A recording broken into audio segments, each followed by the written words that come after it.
नमस्कार मित्रों, प्रभात की ऑनलाइन क्लासेज में आपका हार्दिक स्वागत और अभिनंदन। अपना जो टॉपिक चल रहा था लोक देवता, और लोक देवताओं में अपन पिछली क्लास के अंदर वीर तेजाजी महाराज के बारे में चर्चा कर चुके हैं। आज की अपन इस क्लास के अंदर लोक देवता गोगा जी एवं पाबूजी राठौड़ को लेकर के विस्तृत चर्चा करेंगे। कल की क्लास को लेकर के मैं आपके सामने दो प्रश्न रख रहा हूँ कि लोक देवता वीर तेजाजी महाराज पर डाक टिकट भी जारी हुआ है। तो आपसे प्रश्न है कि लोक देवता तेजाजी महाराज पर डाक टिकट कब जारी हुआ। विचार करिएगा। लोक देवता तेजाजी महाराज पर जो डाक टिकट है वो 7 सितंबर 2011 को जारी हुआ है। तो ये तेजाजी महाराज को लेकर के पिछली क्लास में अपन लोग विस्तृत चर्चा कर चुके हैं। आज गोगा जी महाराज को लेकर के अपनी इस क्लास के अंदर चर्चा करेंगे। वीर गोगा जी, तो वीर गोगा जी महाराज का जन्म जो आपके हैं, गोगा जी महाराज का जन्म 11वीं शताब्दी में हुआ है।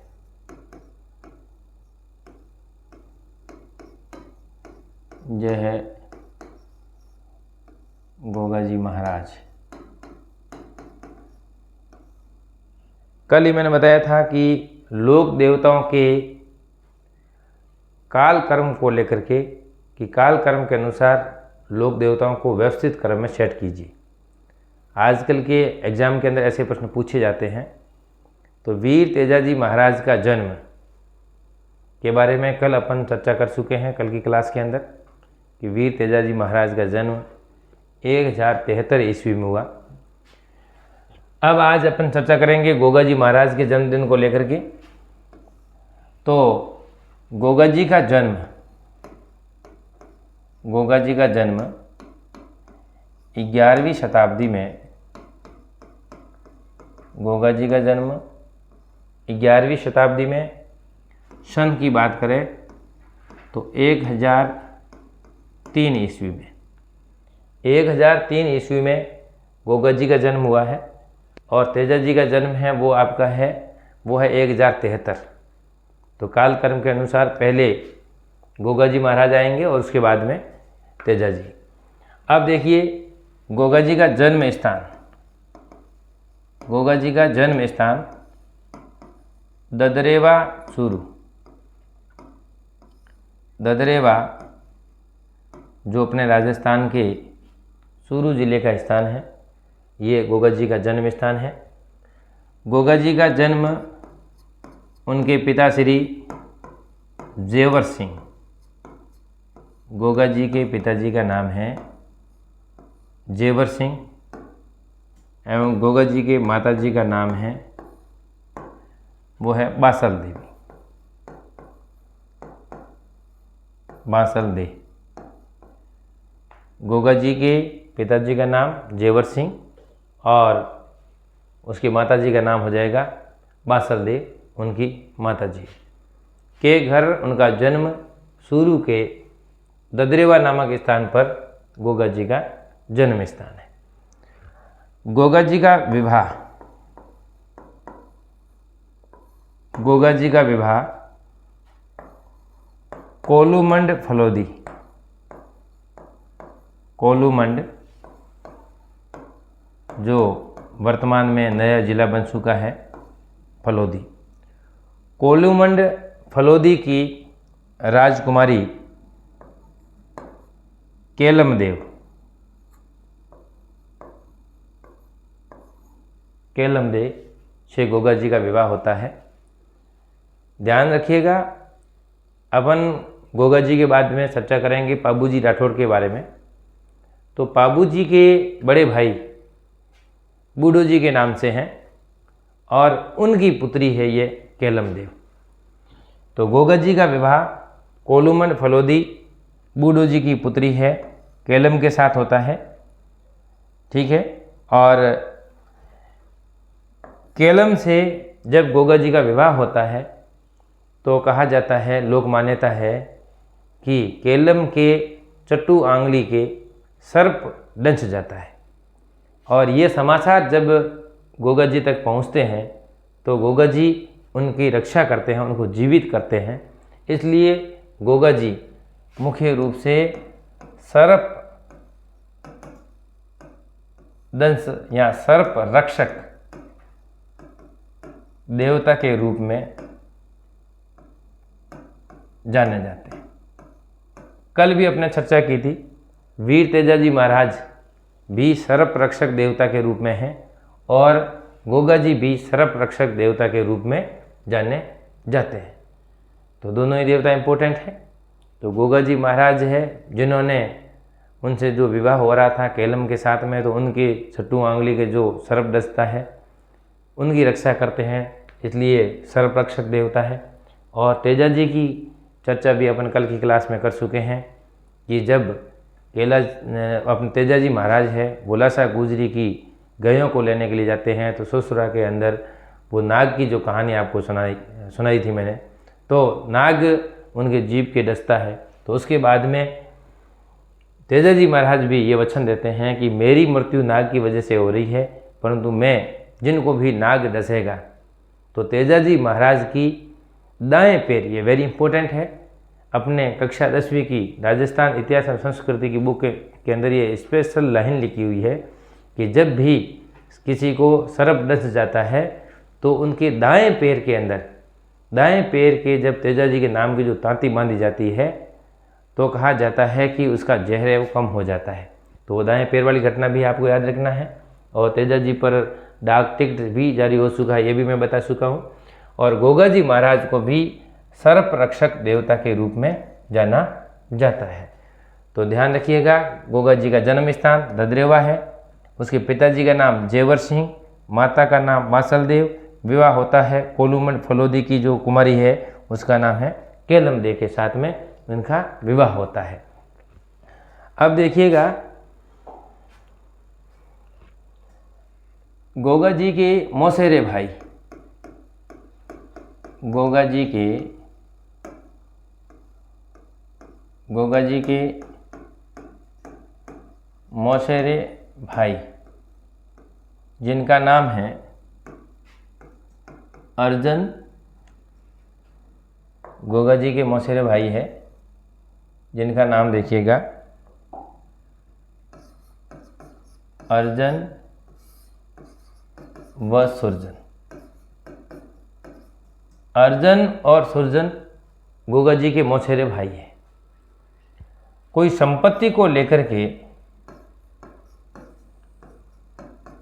इन दोनों के बीच में, गोगा जी के बीच में और अर्जुन और सुरजन के बीच में संपत्ति को लेकर के कोई विवाद खड़ा हो जाता है। संपत्ति को लेकर के इन मौसेरे भाइयों के बीच में जब विवाद की स्थिति हो जाती है तो अर्जुन और सुरजन दोनों ही महमूद गजनवी के पास पहुंच जाते हैं। महमूद गजनवी, वेरी इंपॉर्टेंट प्रश्न बनता है। गोगा जी के मौसेरे भाई अर्जुन और सुरजन, गोगा जी के बीच में और उनके मौसेरे भाइयों के बीच में जब संपत्ति को लेकर के विवाद खड़ा हो जाता है, ऐसी स्थिति के अंदर अर्जुन और सुरजन मोहम्मद गजनवी के पास पहुंच जाते हैं।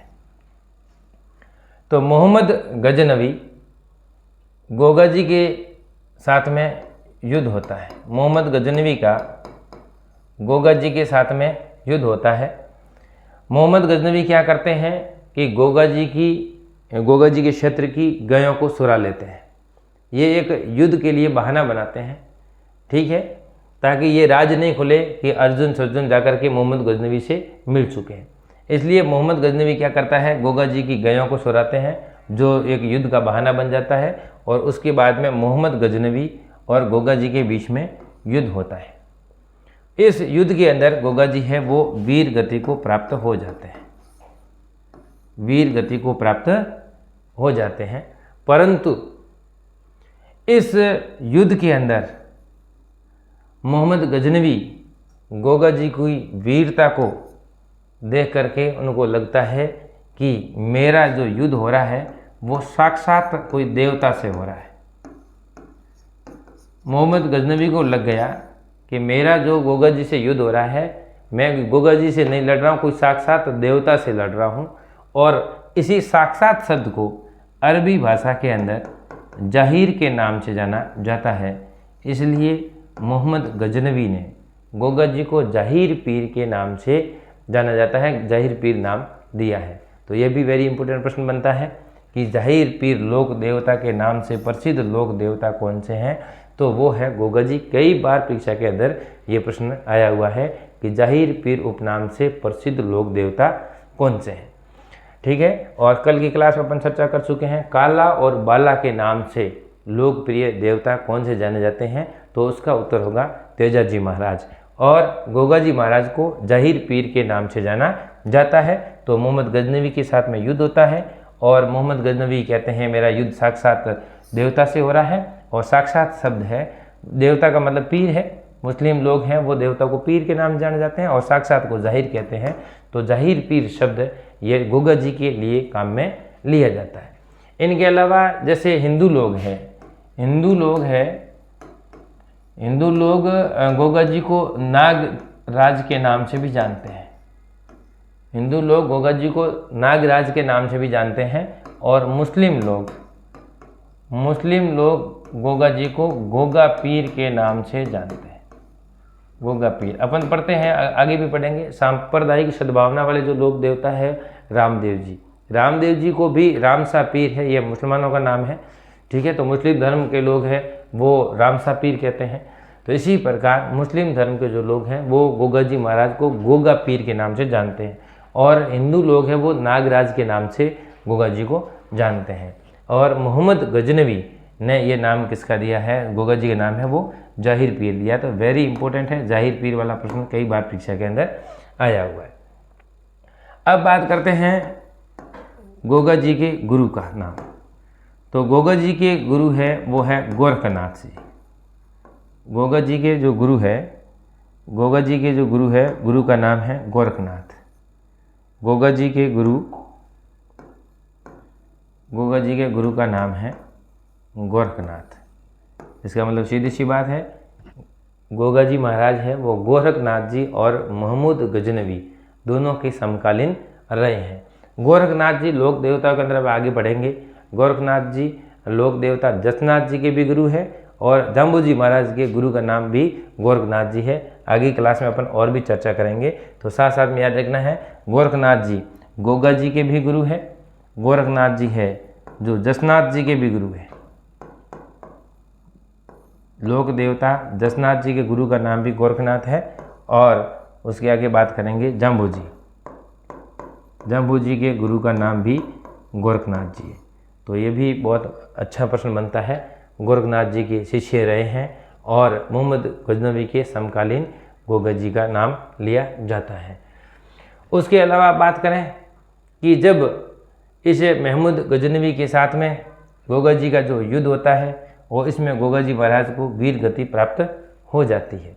तो कहा जाता है तो गोगा जी महाराज का जो सिर है वो ददरेवा जाके गिरता है, इसलिए ददरेवा को शीर्ष मेढ़ी के नाम से जाना जाता है। शीर्ष मेढ़ी, ठीक है, अपन पढ़ते हैं शीर्ष मेढ़ी और एक है धुर मेढ़ी। शीर्ष मेढ़ी या शीर्ष मेढ़ी या दूसरा है आपके धुर मेढ़ी। और धुर मेढ़ी को धड़ मेढ़ी, धड़ यानी होता है शरीर। जब इस युद्ध के अंदर गोगा जी वीर गति को प्राप्त हुए तो इनका सिर जाकर के कहाँ गिरता है, ददरेवा शुरू, इसलिए ददरेवा को तो अपन लोग शीर्ष मेढ़ी कहते हैं। और धड़ जाकर के गिरता है नोहर, और नोहर है ये पड़ता है आपका हनुमानगढ़ में। वेरी इंपॉर्टेंट प्रश्न बनता है यहाँ से, नोहर हनुमानगढ़। ददरेवा शुरू मैं लिखवा चुका हूँ जो आपके गोगा जी का जन्म स्थान है। ठीक है, तो युद्ध के अंदर जब वीर गति को प्राप्त करते हैं तो जहाँ उनका जन्म स्थान है वहीं जाकर के उनका शीर्ष गिरता है, तो वो हो गई आपकी शीर्ष मेढ़ी। ठीक है। और उसका धड़ है वो लड़ता हुआ जा करके नोहर हनुमानगढ़ में गिरता है। तो नोहर हनुमानगढ़ है, नोहर हनुमानगढ़ को बोलते हैं धुरमेड़ी। तो आपके ददरेव में भी गोगा जी का मेला भरता है, नोहर के अंदर भी गोगा जी का मेला भरता है। इसके अलावा एक प्रसिद्ध स्थान है गोगा जी की ओल्डी, गोगा जी की ओल्डी।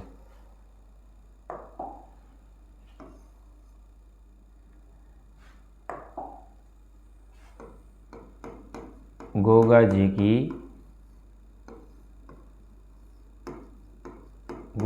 की ओल्डी। और यह गोगा जी की जो ओल्डी है ये अपने पड़ती है चांचौर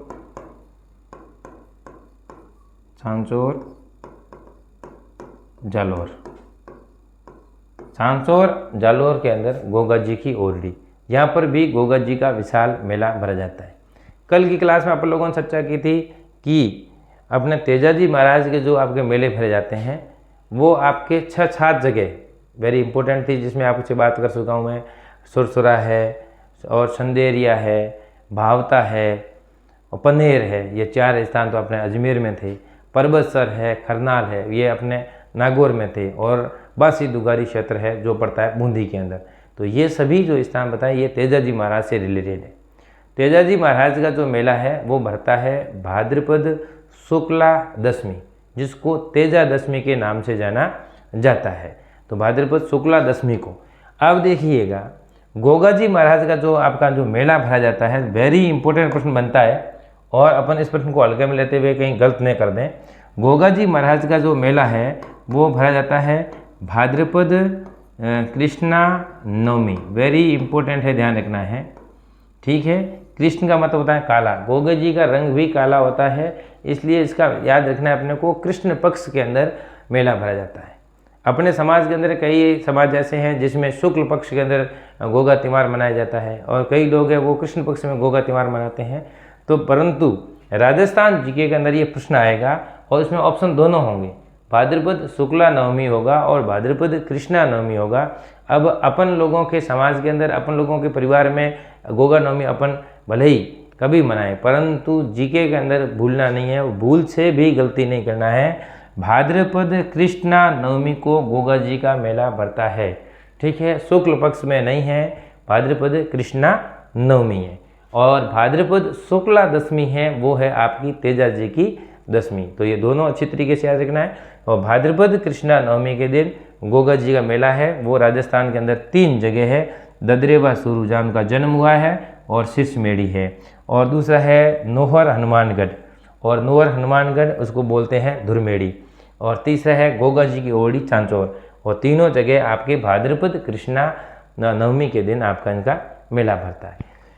अब वेरी इंपॉर्टेंट बात ये बनती है कि नोहर हनुमानगढ़ के अंदर गोगा जी का जो भव्य मंदिर बनाया गया है, गोगा जी का मंदिर है,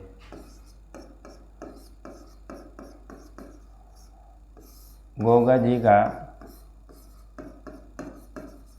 नोहर हनुमानगढ़, गोगा जी का नोहर हनुमानगढ़ के अंदर एक भव्य मंदिर बना हुआ है, भव्य मंदिर। तो वेरी इंपॉर्टेंट बात यह है कि मंदिर आपके छांचौर की जो आपका गोगा जी की ओल्डी छांचौर में वही मंदिर बना हुआ है, ददरेव में बना हुआ है। तो इसकी खास बात क्या है, नोहर हनुमानगढ़ के अंदर जो गोगा जी का भव्य मंदिर बना हुआ है, ये मंदिर फिरोज शाह तुगलक के शासनकाल में बना है। वेरी इंपॉर्टेंट बात यह है, फिरोज शाह तुगलक, फिरोज शाह तुगलक के शासनकाल में नोहर हनुमानगढ़ के अंदर आपके गोगा जी का जो मंदिर बना हुआ है। अब बात यह है इंपॉर्टेंट, गोगा जी के मंदिर के मुख्य द्वार पर, गोगा जी के मंदिर के मुख्य द्वार पर बिस्मिल्लाह, बिस्मिल्लाह शब्द लिखा हुआ है। ये बात वेरी इंपॉर्टेंट है। कौन से हिंदू लोक देवता के मुख्य द्वार पर बिस्मिल्लाह शब्द लिखा हुआ है, तो गोगा जी के मंदिर के मुख्य द्वार पर बिस्मिल्लाह शब्द लिखा हुआ मिलता है और ये मंदिर का जो निर्माण है ये फिरोज शाह तुगलक के शासनकाल में हुआ है, वेरी इंपॉर्टेंट है। और इसका मंदिर का जो आधुनिकीकरण करवाया है वो करवाया है महाराजा गंगा सिंह ने, महाराजा गंगा सिंह, महाराजा गंगा सिंह। और महाराजा गंगा सिंह के समय क्या हुआ है, इस मंदिर का आधुनिकीकरण, इस मंदिर का आधुनिकीकरण है वो महाराजा गंगा सिंह के शासनकाल में हुआ है। अब देखिएगा, गोगा जी के जो भोपे होते हैं और गोगा जी के भोपों के द्वारा जो नृत्य किया जाता है, ठीक है, अपन लोगों ने गोगा जी के जो मंदिर है, गोगा जी के मेले भरते हैं, वहाँ पर जो गोगा जी के जो भोपे होते हैं उनको जागरण के अंदर आप नृत्य करते देखते हैं तो इनके हाथ में सांकड़ होती है और सांकड़ को क्या करते हैं, अपने अपने पीठ पर ठोकते हैं। तो सांकल को वो लेकर के वो नृत्य कर रहे हैं, इसलिए उनके नृत्य का नाम है सांकलिया नृत्य, सांकलिया नृत्य। गोगा जी के मेले के अंदर जो गोगा जी के जो भजन गाए जाते हैं उनके साथ साथ में जो नृत्य किया जाता है उस नृत्य का नाम है सांकलिया नृत्य। और गोगा जी के नृत्य के समय या उसके भजनों के समय जो वाद्य यंत्र बजाया जाता है और वाद्य यंत्र का नाम है डेरू। अपन लोग याद हो जाएगा, नाम से याद हो जाएगा कि गोगा जी को जब अपन देखते हैं तो अपन डर जाते हैं, तो डर से शब्द याद हो जाएगा डेरू। डेरू वाद्य यंत्र है जो गोगा जी के नृत्य के समय बजाया जाता है और गोगा जी के भोपों के द्वारा है वो आपके सांकलिया नृत्य किया जाता है। दूसरा, गोगा जी के जो थान बने होते हैं और गोगा जी के थान हैं वो खेजड़ी वृक्ष के नीचे, वेरी इंपॉर्टेंट प्रश्न है। राजस्थान के ऐसे लोक देवता जिनके सबसे अधिक थान या मंदिर बने हुए हैं तो वो लोक देवता हैं गोगा जी। गोगा जी लोक देवता, जहाँ जहाँ खेजड़ियाँ हैं वहाँ वहाँ लोगों ने क्या कर दिया है, जहाँ जहाँ क्या कर दिया उसके थान बना दिए। सीधी सी बात है कि जिस एरिया में जो बीमारी होगी तो उनके डॉक्टर ज़्यादा होंगे। राजस्थान के पश्चिमी क्षेत्र के अंदर गोगा जी का प्रकोप ज़्यादा है, इसलिए लोगों ने उनसे बचने के लिए प्रत्येक खेजड़ी के नीचे गोगा जी के थान बना रखे हैं। तो गोगा जी के थान हैं वो खेजड़ी वृक्ष के नीचे हैं। नृत्य है सांकलिया नृत्य और आपका वाद्य यंत्र कौन सा हो जाएगा, तो वाद्य यंत्र है वो आपका डेरू वाद्य यंत्र हो जाएगा। तो ये है गोगा जी को लेकर के आज की अपनी क्लास में अपन लोगों ने चर्चा की। अब अपन चर्चा करेंगे पाबूजी राठौड़ पर। पाबूजी राठौड़,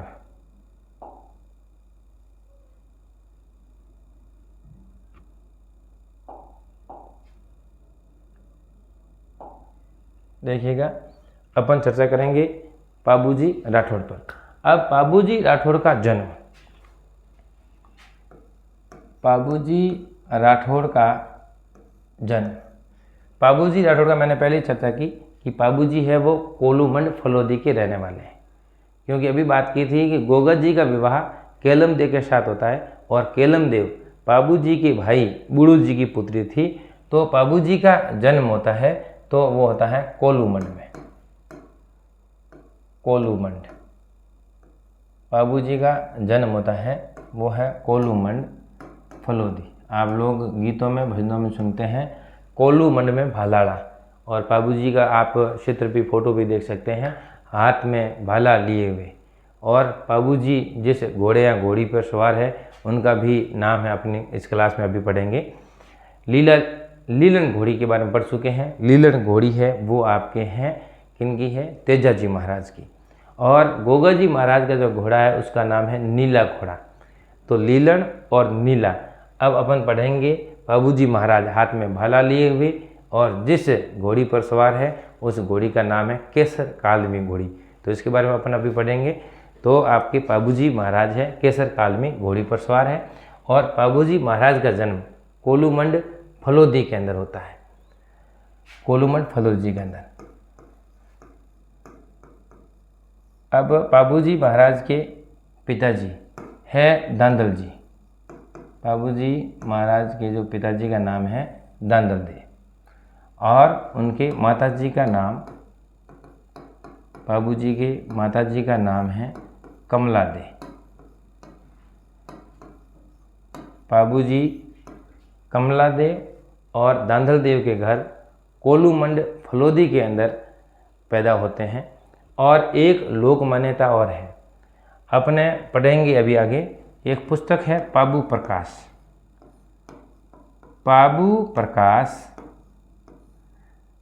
प्रकाश पुस्तक के लेखक है आसिया मोर्जी। वेरी इंपॉर्टेंट प्रश्न है, आसिया मोर्जी। आसिया मोर्जी के द्वारा लिखी गई पुस्तक है पाबू प्रकाश। और एक मारवाड़ के अंदर रहने वाले कवि हुए हैं मुनोथ नैणसी। आसिया मोर्जी और मुनोथ नैणसी, जिन्होंने आपके मुनोथ नैणसी की ख्यात लिखी है, तो उन्होंने अपने ग्रंथों के अंदर बाबूजी का जन्म बाड़मेर के पास में खारी खाबड़ गांव के पास में एक जूना नाम का गांव है, वहां पर उनका जन्म स्थान बताया है। तो वेरी इंपॉर्टेंट है, खारी खाबड़, ये बाड़मेर में पड़ता है। बाड़मेर के पास में खारी खाबड़ के पास में जूना नाम का गांव है और उस गांव के अंदर बाबूजी का जन्म होता है। ये अपने राजस्थान की इतिहास एवं संस्कृति बुक है। इस किताब के अंदर ये लोक कथा के बारे में बता करके ये बात लिखी गई, किंवदंती है तो ये बताई गई है। तो बाबूजी का पिताजी का जन्म है वो है दांदल जी, माताजी है वो आपके हैं कमला दे। परंतु देखिएगा पाबू प्रकाश के रचयिता आसिया मोर्जी और मुनोथ नैणसी दोनों ही अपने अपने ग्रंथों के अंदर ये हवाला देते हैं कि बाड़मेर से 7-8 किलोमीटर दूर खारी खाबड़ गांव और उसके पास में जूना नाम का छोटा सा गांव है और वहां पर एक अप्सरा के कोख से बाबूजी का जन्म होता है। ये भी कथा आपको सुनने को मिलती है और राजस्थान इतिहास एवं संस्कृति कक्षा 10 की बुक के अंदर इसका बिल्कुल अच्छी तरीके से हवाला दे करके लिखा गया है। अब देखिएगा, बाबूजी का जो विवाह होता है वो होता है अमरकोट की राजकुमारी। बाबूजी का विवाह अमरकोट की राजकुमारी है, अमरकोट की राजकुमारी फूलम दे। अमरकोट की राजकुमारी फूलम दे और इसका दूसरा नाम हमने को मिलता है सुप्यार दे। अच्छी तरीके से याद रखना है। अपन लोगों ने अभी तक 3 लोक देवता पढ़े हैं। तेजा जी की पत्नी का नाम है पेमल दे, गोगा जी की पत्नी का नाम है केलम दे और अपन पढ़ रहे हैं बाबूजी राठौड़ और बाबूजी राठौड़ की पत्नी का नाम है सुप्यार दे और उसका दूसरा नाम ये भी मिलता है फूलम दे। अच्छी तरीके से याद रखना। तो ये अमरकोट की राजकुमारी है। अमरकोट के राजा सूरजमल कहा जाता है, उनकी पुत्री बताया गया है सुप्यार दे को। आप देखो इनके विवाह को लेकर के अब अपने लोगों ने पढ़ा केलम देव से विवाह करने के लिए जाते हैं तो उनकी सट्टू आंगली की गोगा जी डस जाता है, सर्प डस जाता है। ठीक है, तो गोगा जी उनकी रक्षा करते हैं, सर्वरक्षक देवता हो जाते हैं। पेमल से विवाह करने के लिए तेजा जी महाराज पनेर जाते हैं तो बीच में लासा गुजरी की गायों को बचाने की अपन घटनाक्रम सुनते हैं। तो अच्छी तरीके से याद रखना है। जब तेजा जी का प्रश्न आएगा तो उसमें बाबूजी राठौड़ ने जिनकी गायों की रक्षा की थी वो ऑप्शन भी साथ में मिलेगा। बाबूजी का प्रश्न आएगा तो तेजा जी ने जिनकी गायों की रक्षा की वो भी ऑप्शन देखने को मिलेगा। आपको दोनों में बिल्कुल कंफ्यूज नहीं होना है कि तेजा जी महाराज ने लासा गुजरी की गायों को बचाने के लिए अपने प्राण त्यागे थे और यहाँ पर बाबूजी राठौड़ है और बाबूजी राठौड़ है वो देवल चारणी। ध्यान रखना, बाबूजी राठौड़ देवल सारणी की गायों की रक्षा को लेकर के अपने प्राणों का उत्सर्ग करेंगे। तो दोनों में बिल्कुल आपको कंफ्यूज नहीं होना है, देवल चारणी और लासा गुजरी। लासा गुजरी का संबंध तेजा जी महाराज से है और देवल चारणी का संबंध बाबूजी राठौड़ से है। अब कहा जाता है कि मारवाड़ से, कोलूमंड से अमरकोट वर्तमान के अंदर पाकिस्तान में पड़ता है, उसमें भारत पाकिस्तान की कोई सीमा नहीं हुआ करती थी। तो बाबूजी को अपने विवाह के लिए अपनी बारात को लेकर के अमरकोट जाना था। तो किसी ने बताया कि अपने इस इलाके के अंदर देवल चारनी है और देवल चारनी के पास में एक घोड़ी है, उसका नाम है केसर कालमी। वेरी इंपॉर्टेंट है, कई बार प्रश्न आया है। ठीक है, केसर कालमी और देवल चारणी। तो देवल चारणी के पास में घोड़ी है, उसका नाम है केसर कालमी। तो किन्हीं लोगों ने बताया बाबूजी को देवल चारणी के पास में बहुत ही बढ़िया ताकतवर घोड़ी है और आप बारात के अंदर इस घोड़ी को लेते हैं तो अपने बारात की और भी शोभा बढ़ेगी। तो कहा जाता है बाबूजी महाराज के दो मित्र थे, चांदा और डेमा। वेरी इंपॉर्टेंट है, परीक्षा प्रश्न आते हैं। चांदा वह डेमा, चांदा और डेमा किसके मित्र है? बाबूजी राठौड़ के। तो बाबूजी राठौड़ के मित्र देवल चारणी के पास जाते हैं और घोड़ी की मांग करते हैं कि बाबूजी महाराज की बारात को लेकर के अमरकोट जाना है और आप हमें घोड़ी दीजिएगा। तब देवल चारणी ये कहती है कि मेरे पास जो गयां हैं, गयों को चराने के लिए जब मैं छोड़ती हूँ तो ये देवल चारणी ने यह कहा कि केसर कालमी घोड़ी है जो गयों के साथ में घूमती है और कोई भी लुटेरा गयों को ले जाने की कोशिश करे तो ये घोड़ी हमारे काम आएगी। ये घोड़ी हमारे तक संदेश पहुंचाती है, तुरंत आके हमें कहती है, इसलिए मैं किसी हालत में घोड़ी नहीं दे सकती। परंतु ऐसी स्थिति के अंदर जब वो चांदा और डेमा वापस आकर के बाबूजी को यही बात सुनाते हैं, परंतु एक ये भी कहते हैं कि आप खुद यदि मांगने के लिए जाओ, क्योंकि हमारे सामने एक बात रखी है कि गयों की रक्षा के लिए या गयों के साथ में घोड़ी में भेजती हूँ, ये जिम्मा यदि आप ले लो तो हो सकता है कि देवल चारणी है वो आपको मना नहीं करेगी और केसर काल में घोड़ी आपको दे देगी। तो इस बात को जब बाबूजी को पता चलता है तो बाबूजी राठौड़ खुद देवल चारणी के पास जाते हैं और तो वही बात सामने रखते हैं कि भाई हमारी गायों की रक्षा कौन करेगा। तब बाबूजी राठौड़ देवल चारणी के साथ में वादा करके आते हैं कि किसी भी सूरत में मेरा विवाह हो या नहीं हो, मेरी बारात अमरकोट पहुँचे या नहीं पहुँचे, जब भी आपकी गायों की रक्षा के लिए ज़रूरत पड़े तो मैं आपके लिए विवाह छोड़ करके भी बीच में आने के लिए तैयार हूँ, आप मुझे घोड़ी दे दीजिएगा। तो ऐसी स्थिति पर जब ये शर्त मंजूर करते हैं बाबूजी राठौड़ तो देवल चारणी है वो केसर कालमी घोड़ी बाबूजी राठौड़ को सौंप देती है और भगवान के सहयोग से होता भी यही है। और कहा जाता है कि बाबूजी ने अपने विवाह के 3 फेरे ले लिए और 4था फेरा लेना बाकी था। तब क्या होता है, देवल चारणी है वो अमरकोट पहुंच जाती है। देवल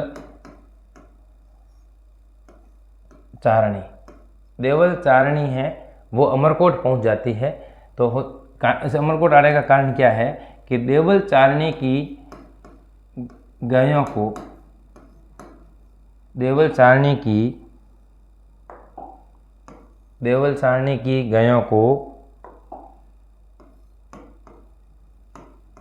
गायों को सुरा लिया था। अब देवल चारणी की गायों को सुराने वाले व्यक्ति कौन हैं? वो है जिंदराव खींची।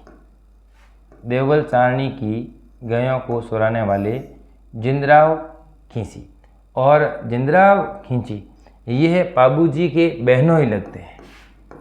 जिंदराव खींची है जो बाबूजी राठौड़ के बहनों ही हैं और ये जायल नागौर के रहने वाले हैं। जायल नागौर। अब बाबूजी राठौड़ के और जिंदराव खींची के बीच में कोई अनबन हो रखी थी और जिंदराव खींची बाबूजी के विवाह के अंदर विघ्न डालना चाहते थे और जिंदराव खींची तक ये बात पहुंच चुकी थी कि देवल चारणी की यदि मैं गयां सुरा लूँगा और देवल चारणी जब बाबूजी के विवाह के अंदर बाबूजी का विवाह चल रहा हो उस समय वो गयों की रक्षा की मांग करेगी तो हो सकता है कि उनके विवाह के अंदर विघ्न पैदा हो। इस स्थिति को ध्यान में रखते हुए जिंदराव खींची जायल नागौर से आते हैं, देवल चारणी की गयों को सुरा लेते हैं। तब देवल चारणी है वो क्या करती है, वहाँ से सीधी अमरकोट पहुँचती है। और उस समय पाबू जी के फेरे चल रहे थे, 3 फेरे हो गए थे, 4था फेरा होना बाकी था। उस समय देवल चारणी वहाँ जाती है और पाबू जी को उल्टा सीधा कहने लग जाती है कि आप मेरी घोड़ी लेके आ गए, आपको अपने विवाह का लगा है, मेरी गायों को सुरा के लेके चले गए। ऐसी स्थिति में पाबू जी राठौड़ अपना विवाह बीच में ही छोड़ करके और वहाँ से घोड़ी केसर कालमी को लेकर के रवाना हो जाते हैं और नागौर जायल से जिंदराव खिंची आते हैं और गायों को लेकर वापस रवाना हो जाते हैं। तब तक देसू जोधपुर के पास पहुंचते हैं। जोधपुर में एक स्थान पड़ता है देसू, और देसू जोधपुर जब जिंदराव खिंची पहुंचता है तब तक पाबू जी घोड़ी को लेकर के वहाँ पहुंच जाते हैं। जिंदराव खिंची और पाबू जी राठौड़ के बीच में देसू नामक स्थान पर दोनों के बीच में युद्ध होता है। इधर पाबू जी राठौड़ और इधर जिंदराव खिंची, दोनों के बीच में देसू जोधपुर के अंदर भयंकर युद्ध होता है। और इस युद्ध के अंदर पाबू जी राठौड़ है वो वीर गति को प्राप्त हो जाते हैं। और इनकी स्मृति के अंदर, पाबू जी राठौड़ की स्मृति के अंदर क्षेत्र महीने की अमावस्या को, वेरी इंपॉर्टेंट है, याद रखना है, क्षेत्र महीने की अमावस्या को कोल्लू मंड के अंदर भव्य मेला भरता है। कोल्लू मंड के अंदर, कोल्लू मंड फलोदी के अंदर क्षेत्र अमावस्या को पाबू जी राठौड़ का भव्य मेले का आयोजन होता है। इससे आगे अपन पाबू जी राठौड़ के बारे में चर्चा करें।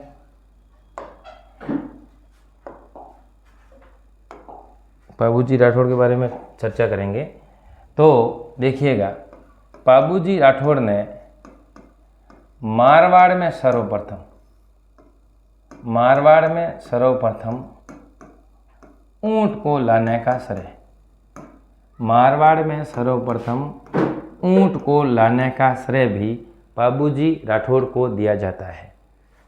ठीक है, वेरी इंपॉर्टेंट प्रश्न बनता है। मारवाड़ में ऊंट को लाने का श्रेय पाबू जी राठौड़ को दिया जाता है, इसलिए पाबू जी राठौड़ को ऊंट रक्षक देवता भी कहते हैं। ऊंट रक्षक देवता के नाम से भी जाना जाता है। पाबू जी राठौड़ ने देवल चारणी की गायों की रक्षा की, इसलिए वो गो रक्षक देवता भी हो गए, गो रक्षक देवता के नाम से भी जाने जाते हैं। और तीसरा एक बीमारी होती है प्लेग बीमारी, तो प्लेग रक्षक देवता के नाम से भी पाबू जी राठौड़ को जाना जाता है। मारवाड़ में सर्वप्रथम ऊंट को लाने का श्रेय पाबू जी को है और ऊंट रक्षक देवता के नाम से जाना जाता है। और ऊंट पालक जाति होती है, ध्यान रखिएगा, ऊंट पालक जाति रेबारी जाति।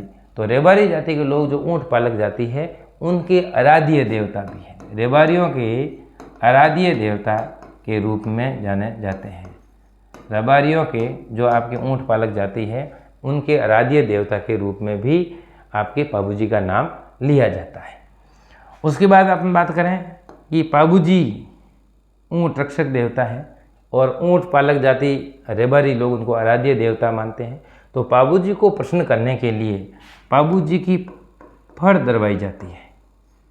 पाबू जी की फड़, यहाँ पाबू जी की फड़ भी लिखा हुआ कहीं मिलेगा। तो पाबू जी की फड़ राजस्थान की सबसे लोकप्रिय फड़, वेरी इंपॉर्टेंट प्रश्न बनता है, राजस्थान की सबसे लोकप्रिय फड़ कौन से लोक देवता की है? तो हो जाएगी पाबू जी राठौड़। देखिए, रामदेव जी की फड़ होती है और देवनारायण जी की भी फड़ दी जाती है। देवनारायण जी की फड़ को लेकर के प्रश्न आता है कि राजस्थान में सबसे लंबी फड़ कौन से लोक देवता की है? तो उत्तर होगा देवनारायण जी की। परंतु राजस्थान के अंदर सबसे लोकप्रिय फड़ किसकी है? तो राजस्थान में सबसे लोकप्रिय फड़ है वो है आपकी पाबू जी राठौड़ की। और पाबू जी राठौड़ की जो फड़ है, इस फड़ के अंदर रावण हत्ता वाद्य यंत्र होता है। अभी मैंने बात की थी सांकलिया नृत्य होता है गोगा जी का, तो उस समय जो आपका वाद्य यंत्र बजा जाता है तो गोगा जी से अपन डरते हैं, तो वहाँ डेरू वाद्य यंत्र है। और देखिएगा, पाबू जी राठौड़ और पाबू जी राठौड़ की फड़ के अंदर जो वाद्य यंत्र बजाया जाता है वो है रावण हत्ता। और पाबू जी की फड़ देने का काम करते हैं वो है भील जाति के जो भोपे होते हैं, जिनको नायक के नाम से जाना जाता है। भील जाति के लोग या भील भोपों के द्वारा पाबूजी की फड़ दी जाती है, उनको नायक के नाम से जाना जाता है। और पाबूजी की जो फड़ के अंदर वाद्य यंत्र बजाया जाता है वो रावण हत्था बजाया जाता है। और रावण हत्था है वो वाद्य यंत्र के अंदर भी 3-4 प्रकार है। उसमें रावण हत्थे के अंदर तार लगी हुई होती है, इसलिए रावण हत्था वाद्य यंत्रों के अंदर तत्वाद्य की श्रेणी के अंदर शामिल किया जाता है। इन पाबूजी की फड़ के अलावा पाबूजी के पावड़े भी गाए जाते हैं। वेरी इंपॉर्टेंट प्रश्न बनता है, पाबूजी के पावड़े,